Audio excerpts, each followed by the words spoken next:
नमस्कार, मी अनिकेत भावे आपल्या सर्वांचं माझ्या एज्युकेशन हाऊस या युट्यूब चॅनलवरती सहर्ष स्वागत करतो. तर मागच्या व्हिडिओ लेक्चर मध्ये आपण बघितलं होतं कार्बन एक बहुगुणी मूलद्रव्य.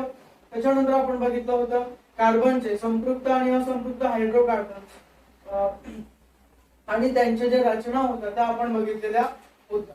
तर या व्हिडिओ लेक्चर मध्ये आपल्याला बघायचं आहे ते म्हणजे कार्बनी संयुगांमधील क्रियात्मक गट आणि या गटातलं सगळ्यात महत्त्वाचं जे टॉपिक आहे ते म्हणजे अल्केन, अल्किन आणि अल्काइन यांचं जे स्ट्रक्चर असतं ते कसं असतं आणि आपण बघणार आहोत त्यांना आपण नावं कोणत्या प्रकारे देऊ शकतो.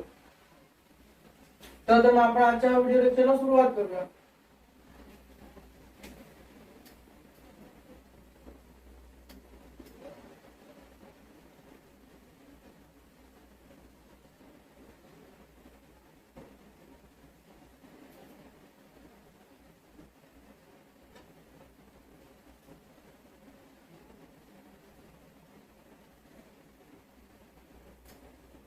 तर हायड्रोकार्बन्स काय आहेत हे आपण मागच्या व्हिडिओ लेक्चर मध्ये बघितलेलं होतं. जर नसेल आठवत तर आपण एकदा रिकॉल करूया. हायड्रोजन आणि कार्बन या दोन मूलद्रव्यांपासून तयार झालेल्या संयुगांना आपण हायड्रोकार्बन्स असं म्हणतो. म्हणजेच काय, त्यांच्यामध्ये फक्त दोनच प्रकारचे मूलद्रव्य असतात, एक हायड्रोजन आणि दुसरं म्हणजे कार्बन. यांच्या व्यतिरिक्त त्याच्यामध्ये कोणत्याही प्रकारचं मूलद्रव्य नसतं. हे मी उदाहरणासकट मागच्या व्हिडिओ लेक्चर मध्ये सांगितलेलं आहे. जर तुम्ही तो व्हिडिओ बघितला नसेल तर आधी तो व्हिडिओ जाऊन बघा. तर बघा, आता आपण बघणार आहोत कार्बनी संयुगातील क्रियात्मक गट. तर क्रियात्मक गट म्हणजे काय बघा, विविध हॅलोजन्स, ऑक्सिजन आणि नायट्रोजन अशा वेगवेगळ्या मूलद्रव्यांबरोबर कार्बन मूलद्रव्याच्या अणूंचे बंध तयार होतात आणि त्यापासून एक नवीन कार्बनी संयुगाची निर्मिती होते. त्याच्यानंतर हायड्रोकार्बन साखळीमध्ये एक किंवा अनेक हायड्रोजन अणूंची जागा ते क्रियात्मक गट घेतात. म्हणजे हायड्रोकार्बन साखळीमधील एक किंवा अनेक हायड्रोजन अणूंची जागा हे मूलद्रव्यांचे अणू घेतात आणि त्यांच्यापासून कार्बनची चतुर संयोजन असते त्याची पूर्तता होते. म्हणजे कार्बनचे 4 बंध तयार होतात. तर आता आपण बघूया क्रियात्मक गट कोणते कोणते असतात. तर आता बघा, विषम अणू म्हणजे काय. विषम अणू म्हणजे जे आपल्याकडे हॅलोजन, ऑक्सिजन किंवा नायट्रोजनचे जे ग्रुप आहेत किंवा जे मूलद्रव्यांचे अणू आहेत त्याच अणूंना आपण विषम अणू किंवा मूलद्रव्यांचे अणू असं सुद्धा म्हणतो. तर आता आपण बघणार आहोत कार्बन संयुगांमध्ये असणारे क्रियात्मक गट. बघा, त्याच्यामधलं पहिलं क्रियात्मक गट आहे ते म्हणजे हॅलोजन. आता हॅलोजन तुम्हाला आवर्त सारणीमध्ये जे गण 17 आहे म्हणजेच मॉडर्न पिरियडिक टेबल मध्ये जो ग्रुप 17 आहे त्या ग्रुप 17 मध्ये तुम्हाला हॅलोजन्स बघायला मिळतात. त्यांना आपण साधारणपणे एक्स ने डिनोट करतो, म्हणजे त्यांना दर्शवतो आपण एक्स ने. त्याच्यामध्ये बघा, हॅलोजन्स मध्ये कोणते असतात, क्लोरीन, ब्रोमीन, आयोडीन हे आपण प्रामुख्याने वापरणारे हॅलोजन्स आहे. जर हॅलोजन्स असेल तर त्यांचं नाव कसं असेल, तर क्लोरीन असेल तर क्लोरीन साठी आपण वापरतो क्लोरो. ब्रोमीन असेल त्याच्यासाठी आपण वापरतो ब्रोमो आणि आयोडीन असेल तर त्याच्यासाठी आपण वापरतो आयोडीन. त्याचं रचना सूत्र आहे ते म्हणजे एक बंध आणि त्याच्या पुढे एक्स. आता हा एक्स काय डिनोट करतो, तो एक्स डिनोट करतो क्लोरीन, ब्रोमीन किंवा आयोडीन यांच्यापैकी एखादं हॅलोजन एक्स दाखवतो. त्याला संक्षिप्त रूप आहे ते सुद्धा एक्स. त्याच्यानंतर दुसरं आहे आपल्याकडे ते म्हणजे ऑक्सिजन. ऑक्सिजन मध्ये वेगवेगळे असे 6 क्रियात्मक गट आहेत. आता या ठिकाणी मला जागा नाहीये तेवढी, त्याच्यामुळे मी 3च लिहिले. नंतर परत मी पुढचे 3 तुम्हाला दाखवेन. बघा, त्याच्यामध्ये पहिला आहे ते म्हणजे अल्कोहोल. अल्कोहोल साठी आपण वापरतो OH. आता बघा, जर तुम्ही या ठिकाणी नीट बघितलं तर ऑक्सिजनला 2 बंध आहेत, बरोबर. ऑक्सिजनला 2 बंध आहेत का, तर ऑक्सिजनची जी संयोज आहे ती किती आहे, ऑक्सिजनची संयोज आहे 2. त्याच्यामुळे ऑक्सिजन कोणत्याही मूलद्रव्याच्या अणूशी 2 बंध तयार करू शकतो. जर तुम्ही इकडे बघितलं तरी सुद्धा ऑक्सिजनचे 2 बंध आहेत, या ठिकाणी बघितलं तरी सुद्धा ऑक्सिजनने 2 बंध तयार केले आहेत आणि त्यालाच आपण संक्षिप्त स्वरूपामध्ये लिहितो एक बंध OH. त्याच्यानंतर आहे तो अल्डिहाइड. अल्डिहाइड मध्ये बघा, कार्बन सोबत ऑक्सिजन डबल बॉन्ड तयार करतो, म्हणजे दुहेरी बंध तयार करतो.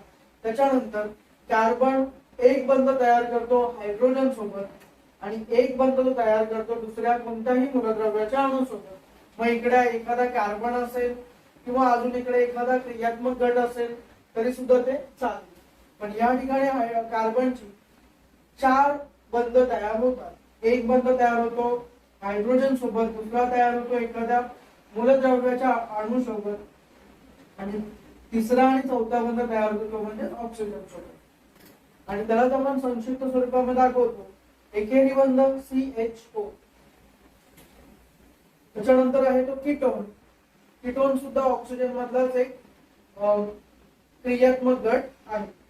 बघा या ठिकाणी या दोघांमध्ये खूप सिमिलॅरिटीज असतात, फक्त जर का तुम्ही इकडचा एक H काढला तर तुम्ही काय तर तुमचा कोणता ग्रुप तयार होणार आहे, तर तयार होणार आहे कीटोन ग्रुप तयार होणार आहे।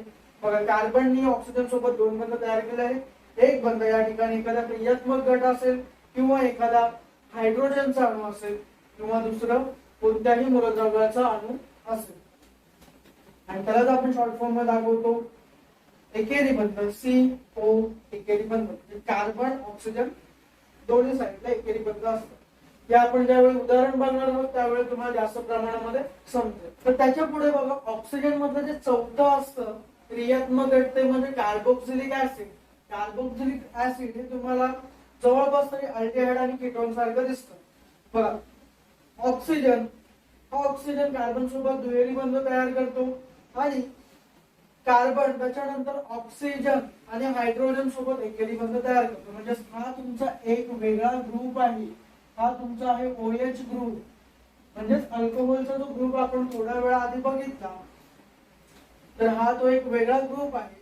आणि कार्बोक्सिलिक ऍसिड मध्ये काय होतं की कार्बन एक बंध तयार करतो ऑक्सिजन सोबत आणि एक बंध तयार करतो पूर्णपणे OH म्हणजे अल्कोहोल या ग्रुप सोबत तो तयार करतो आणि तो त्याचा तिसरा चौथा बंध असतो। या ठिकाणी कोणत्याही प्रकारचा एखादा मूलद्रव्याचा अणू असेल किंवा त्या ठिकाणी एखादा दुसरा क्रियात्मक गट सुद्धा असू शकतो किंवा त्या ठिकाणी एखादा हायड्रोजन अणू सुद्धा असेल। आणि यालाच आपण संक्षिप्त रूपामध्ये दाखवतो एकेरी बंध COOH। या ठिकाणी सुद्धा ऑक्सिजनचे 2 बंध तयार होतात आणि या ठिकाणी सुद्धा ऑक्सिजनचे 2 बंध तयार होतात। एक होतो कार्बन सोबत आणि एक होतो इंटरनल म्हणजे आपल्या आतमध्ये हायड्रोजन सोबत। त्याच्यानंतर पुढे 5वं आहे ते म्हणजे इथर।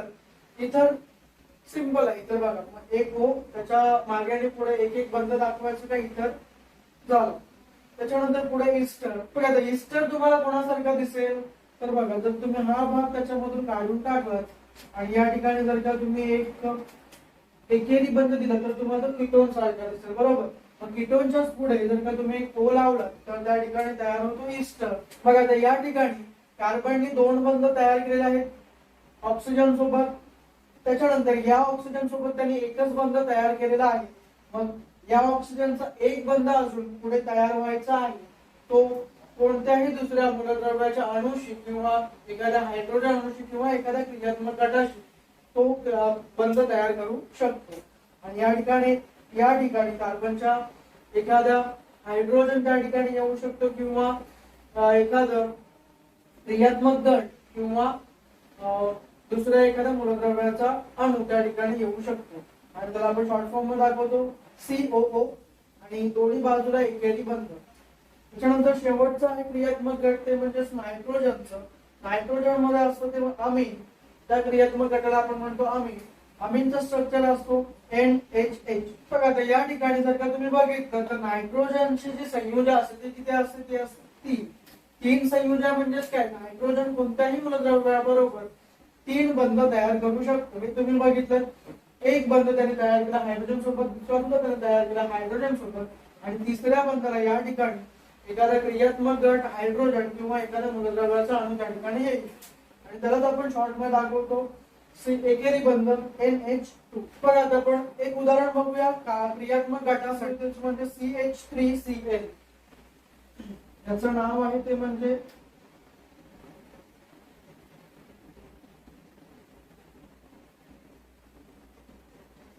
क्लोरोमिथेन किंवा त्याला तुम्ही म्हणू शकता मिथाइल क्लोराइड। तर याचीच रचना कशी असणार आहे बघा, एक आधी कार्बन काढून घेतलं त्याला 4 बंध असतात, ते 4 बंध दाखवून घ्या। त्याच्यानंतर कोणत्याही 3 बंधामध्ये तुम्ही हायड्रोजनला बंध कशी तयार करा, 3 बंध गेला हायड्रोजन सोबत आणि एक बंध राहिलेला आला तो म्हणजे क्लोरीन सोबत. बघा आता या ठिकाणी आपल्याला एक क्रियात्मक गट बघायला मिळतो आणि हा क्रियात्मक गट आहे यालाच आपण काय म्हणतो, हॅलोजन. यालाच आपण म्हणतो हॅलोजन. या ठिकाणी मी Cl न दाखवता या ठिकाणी मी जर का मला माहिती नसेल की कोणता X म्हणजे कोणता हॅलोजन आहे तर त्याच्यासाठी मी इकडे X सुद्धा दाखवू शकतो. पण आता मला माहिती आहे की आपण Cl वापरतो त्याच्यामुळे मी या ठिकाणी Clच घेतो. बघा तर या ठिकाणी विषम अणू कोणता आहे तर विषम अणू आहे या ठिकाणी Cl म्हणजे क्लोरीन हा एक विषम अणू आहे. त्याच्यानंतर आपण हे बघितलं होतं जर का या ठिकाणी हायड्रोजन असतं तर ते काय झालं असतं हायड्रोकार्बन. मग आपण काय बघितलं दुसरा पॉइंट, हायड्रोकार्बन मधील एक किंवा जास्त हायड्रोजन अणूची जागा एखादा क्रियात्मक गट घेतो. बरोबर हे आपण बघितले थोड्या वेळा आधी. तर बघा हे आहे तुमचं उदाहरण क्रियात्मक गटासाठी. आता आपण जाऊया पुढे आपल्या महत्वाच्या टॉपिक कडे म्हणजे अल्केन, अल्किन आणि अल्काइन तयार कसे होतात आणि आपण त्यांना नावं कशी देतो.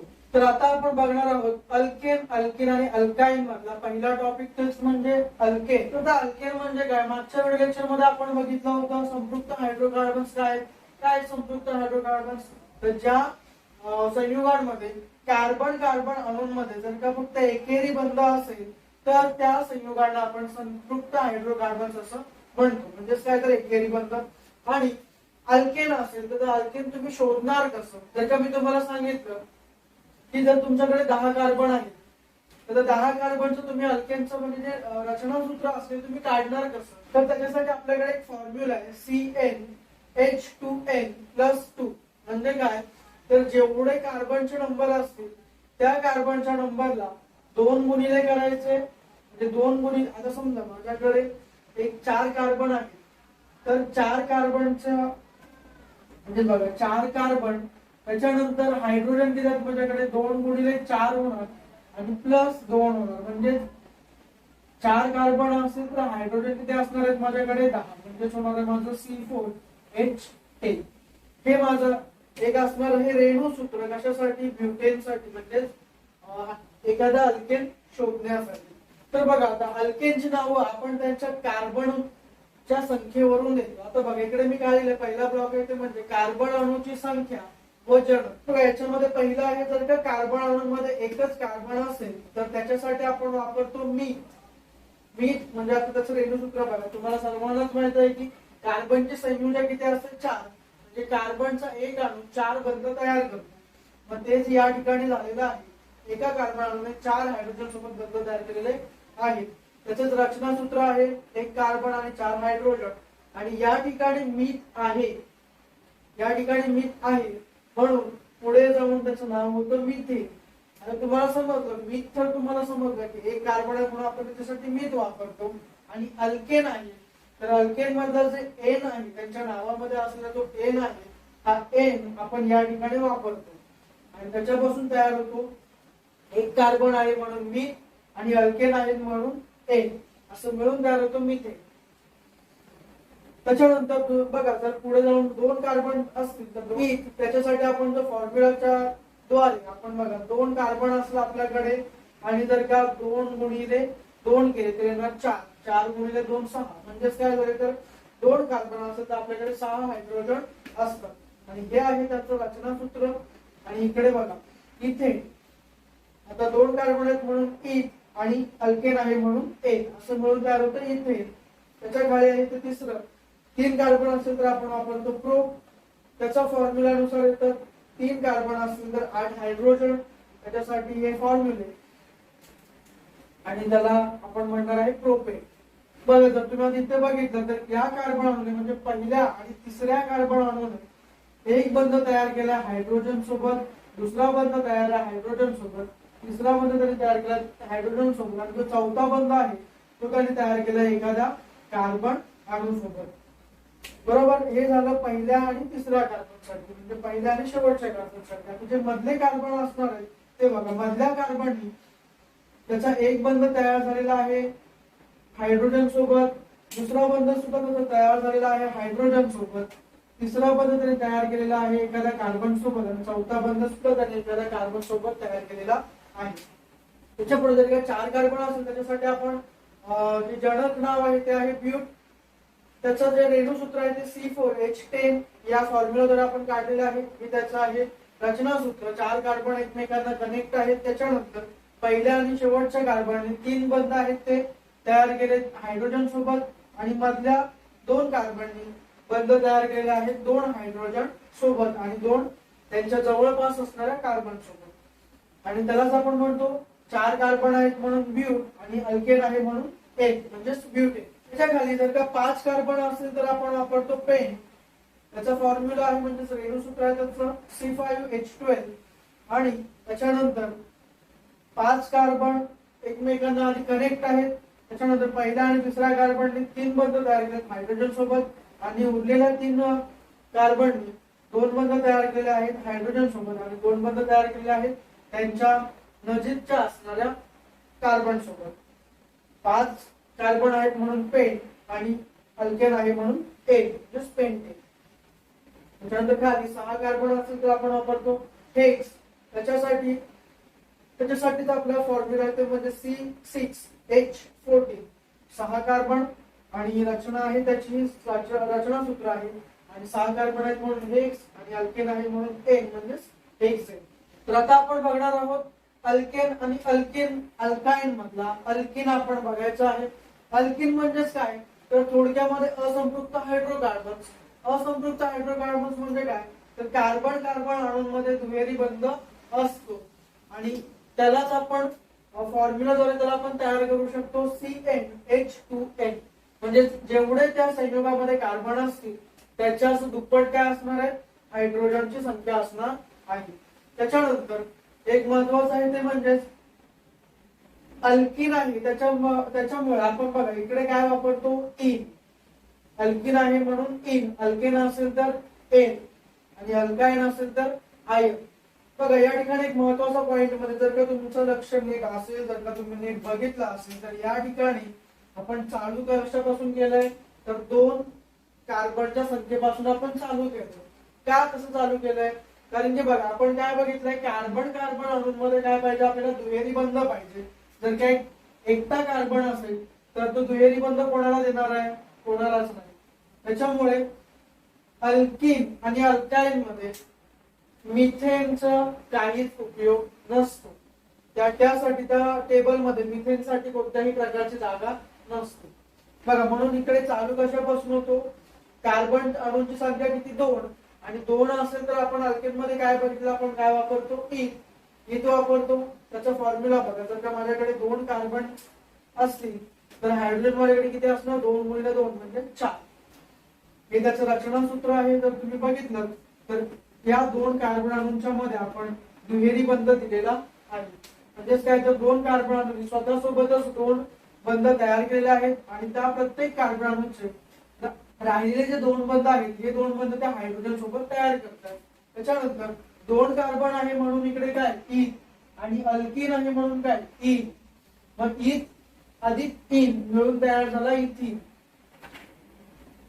त्याच्यानंतर 3 कार्बन असेल तर आपण काय बघितलं होतं प्रो आणि त्याचा फॉर्म्युला आहे जर का 3 कार्बन असेल तर हायड्रोजन किती असणार आहे 6.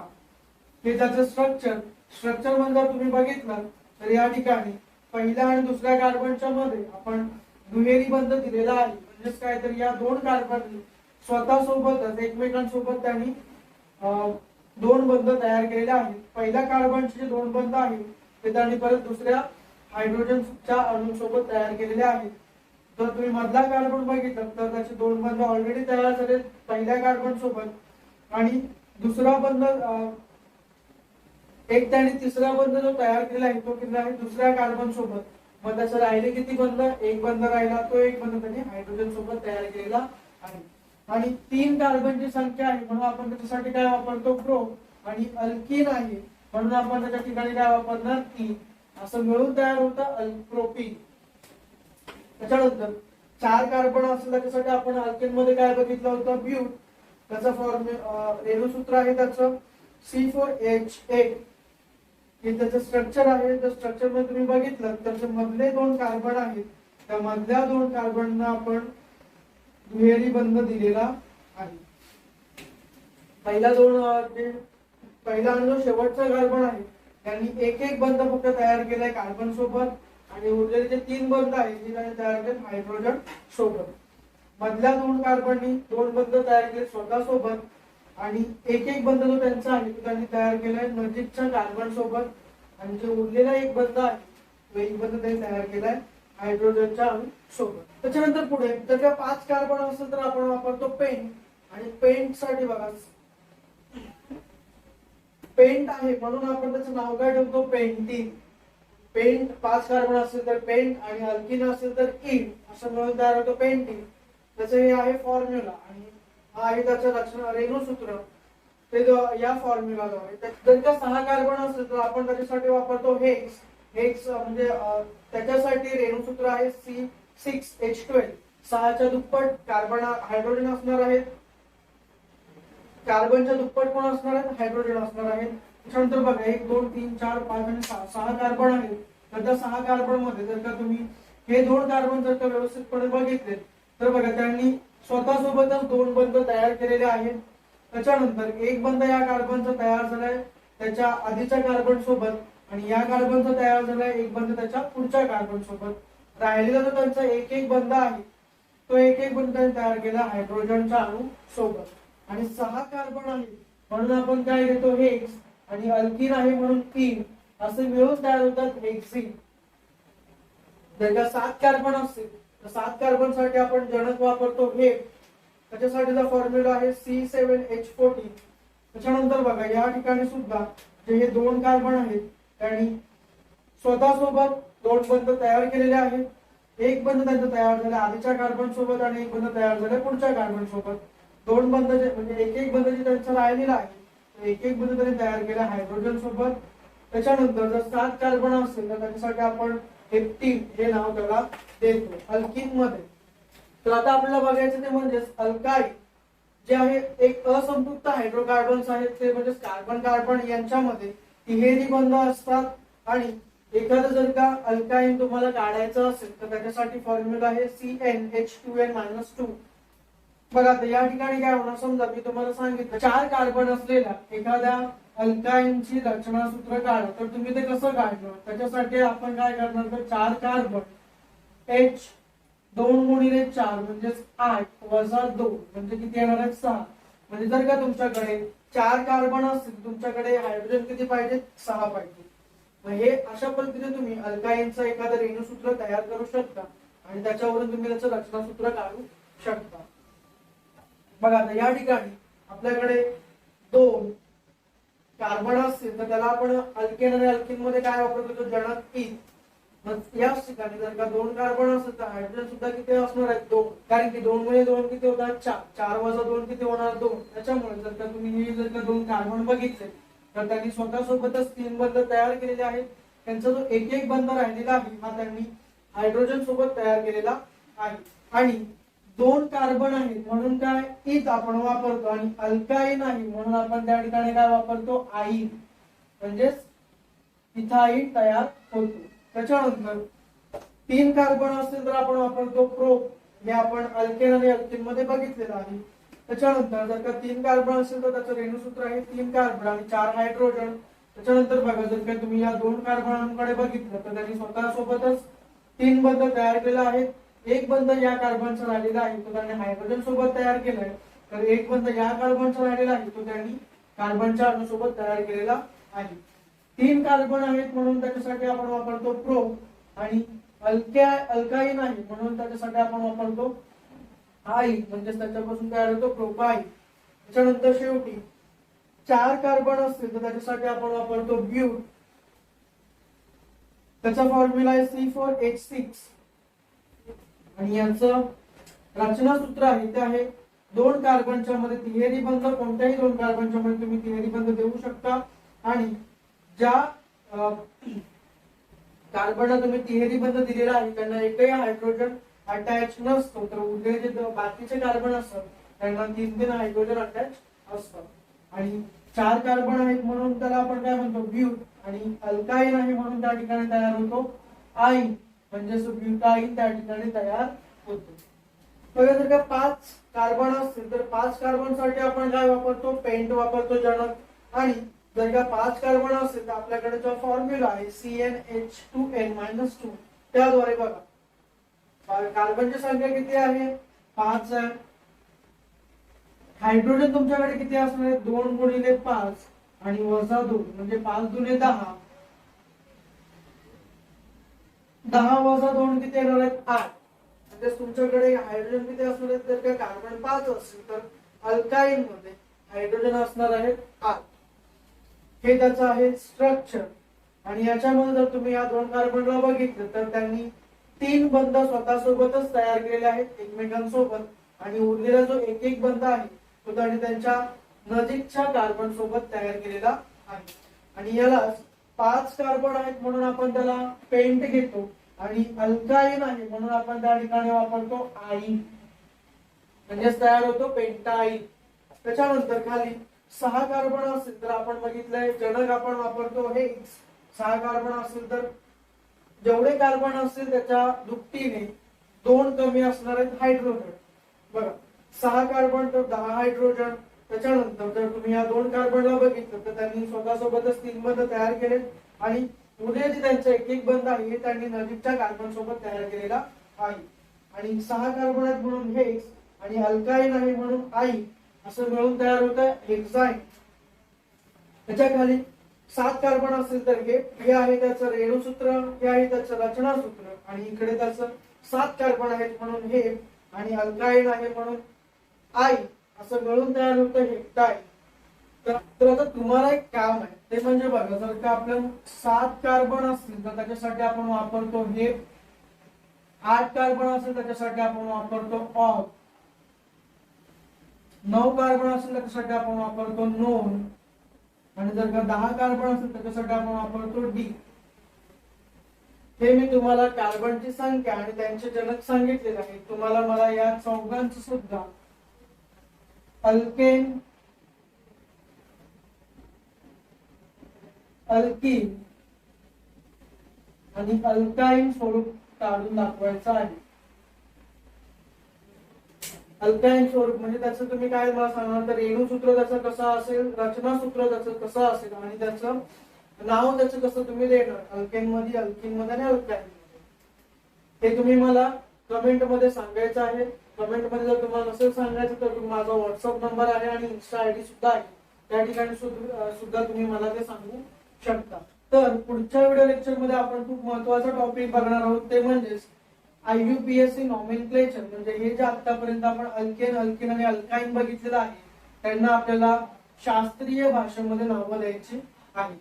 आणि हा आपल्या या धड्याचा शेवटचा पुढचा व्हिडिओ असणार आहे. त्याच्यामुळे तो व्हिडिओ तुम्ही नक्की बघा. जर का तुम्हाला व्हिडिओ आवडला असेल तर व्हिडिओला नक्की तुम्ही जास्तीत जास्त शेअर करा, जास्तीत जास्त लाईक करा, आणि चॅनलला सबस्क्राईब करा तेवढं विसरू नका.